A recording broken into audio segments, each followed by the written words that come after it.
I was with some people who live overseas yesterday, and they're very concerned about what's happening in the Middle East. But yesterday we heard, we get here on the Middle East in a moment, but first, yesterday we heard the Director of National Intelligence, James Clapper, at Congress saying that North Korea's nuclear effort is the top threat to the United States. What would you do to deal with that reclusive country? I would get China to make that guy disappear in one form or another very quickly. And let me tell you, people say, how do you make him disappear and assassinate him? Let me just tell you, no, well, you know, I've heard of worse things, frankly. I mean, this guy's a bad dude, and don't underestimate him. Any young guy can take over from his father with all those generals and everybody else that probably want the position. This is not somebody to be underestimated. China has control. I'll tell you why. Because China has control, absolute control of North Korea. They don't say it, but they do.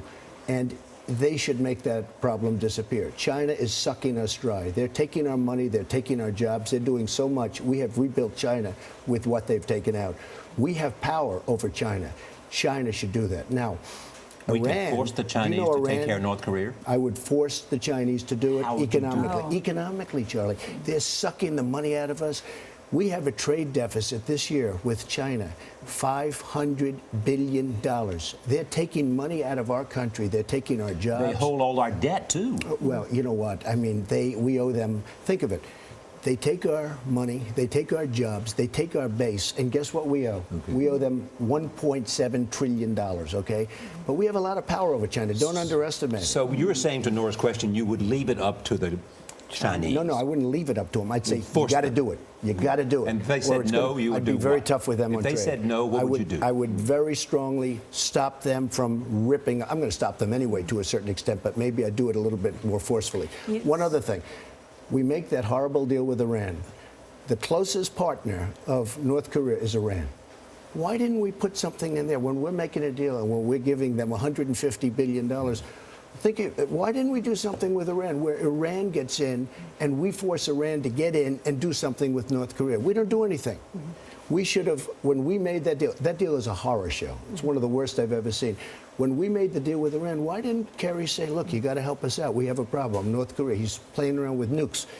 Because nukes, that's the whole game changer, Charlie. You know, if it weren't for that, we shouldn't even be in the Middle East. But we can't take a chance that somebody plays the nuclear game. So we should have done that also. Yeah. But China, in the meantime, has tremendous power over North Korea, and they take our money, so we have power over China. Ted Cruz Syria may be off the Syria may be off the front pages, but the situation there is terrible. It's awful. Dire, yeah. We have the Defense Secretary Ash Carter in Brussels convening leaders there tomorrow, including Arab states, asking them to do more. They say that we need more U.S. leadership, that we should commit U.S. ground troops. Should we commit U.S. ground troops? Well, you know, Syria is a whole different thing, and you look at what's happening. I view ISIS as very important.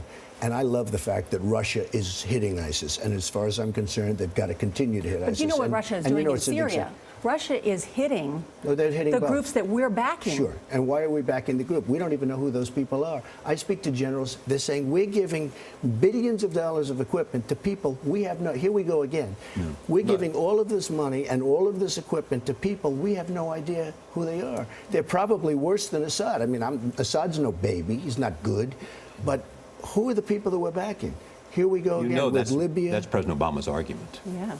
Well, I think that's good. Who the weapons will fall into whose hands. We have no idea. Well, why is he doing that? I mean, he's giving them a lot of weaponry, and we're backing people that want to knock out Assad. Russia and Iran, which is now a power, we've made them a power, they're backing Assad.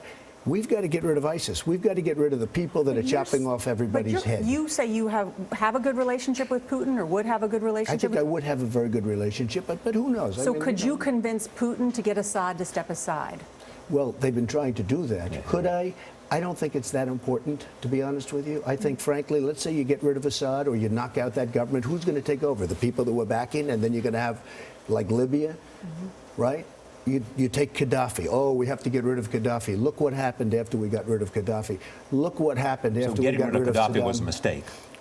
It was just, yeah, to me, it was a total mistake. I mean, Benghazi was the least. Look at what's going on over there. It's a mess. Nobody knows anything about anything. You look at Saddam Hussein. We get rid of Saddam Hussein, the terrorists. It's the Harvard So of getting rid of terrorists. Gaddafi and getting rid of Saddam Hussein were both mistakes. Had we not done anything, had our politicians gone to the beach and enjoyed the sun, we would be in a lot better position than we are right now. Saddam Hussein, no good guy, but Saddam Hussein killed terrorists. Now Iraq is the Harvard of terror. You want to become a terrorist, go to Iraq. They'll teach you how, okay? Saddam Hussein was a bad guy.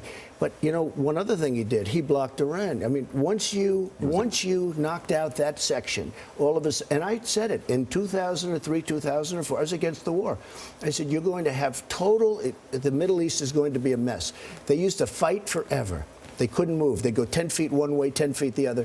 Now you have a total destabilization in the Middle East because we knocked out one of the blocks.